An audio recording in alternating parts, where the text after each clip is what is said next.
Welcome to the Hot Corner on the SlateOnline.com. My name is Sam. And my name is Nick, and on this edition, we're going to be talking about the expansion in the MLB playoff system, and also we're going to be talking about the New Orleans Saints, who are in a bit of trouble right A now. little bit of trouble. Just a little bit. So, MLB expansion in the playoffs going to a 1-1 format with 2 wildcard teams now instead of 1.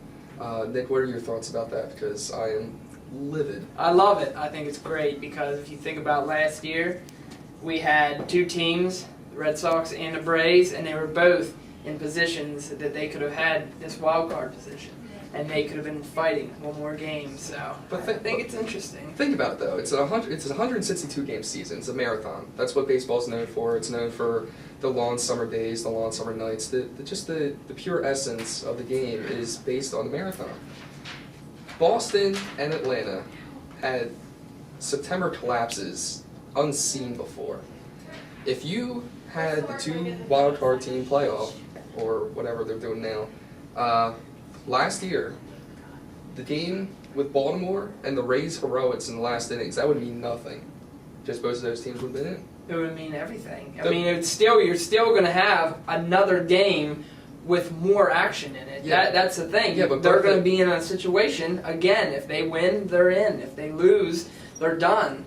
That gives the fans something more to watch. It gives people like me another shot at watching the Red Sox lose again.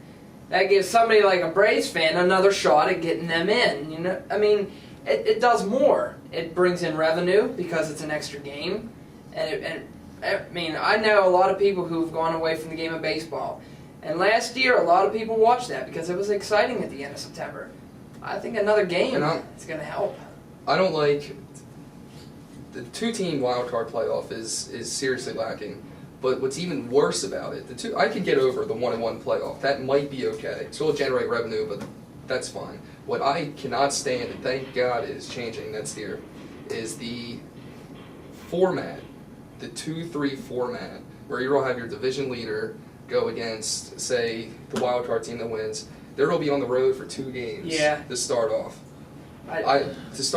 So you get down 0-2. Say the Phillies are playing the Braves, and the Phillies get down 0-2 with Turner Field. They come back to Citizens Bank Park, and they only got 1 game. If they lose, they're losing to the hot team. That's not. For someone like me, that's perfect because I could care less. But if you think about it in another way, I mean, that's just that's how the game plays. We'll see how things go. All right. Meanwhile, on the NFL field, we have New Orleans Saints in a big heap of trouble. They're already in the news for the Drew Brees franchise tag. And now we have the bounty. That's not news. That's not news. But now we have what I don't even think is news anymore is the bounty that the Saints, Greg Williams, the former defensive coordinator, was given a bounty to these players for intentionally hurting others. I think I mean, it's been going on for years.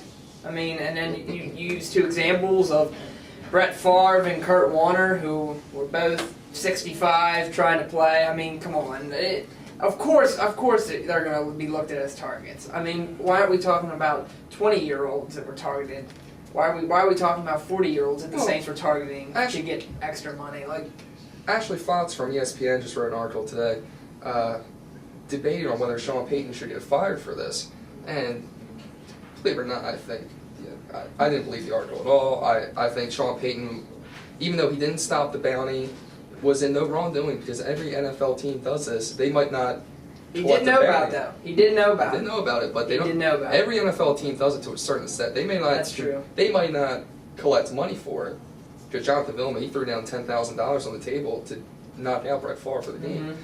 They might not collect a bounty for it, but what they do is they look at the injury reports every week. They look at the injury reports every week, and they see which one is hurt, and they will go after that certain player. I don't know. I just think it's them trying to target the Saints just because it's the same as how they won the Super Bowl. I mean, everybody seems to target everybody. It was their Super Bowl year. It's just going to be another Spygate thing. Pretty soon it'll just go away. I know. It always seems to happen. So. Okay. For Sam and Nick, this has been the Hot Corner on the SlateOnline.com. Thank you for watching.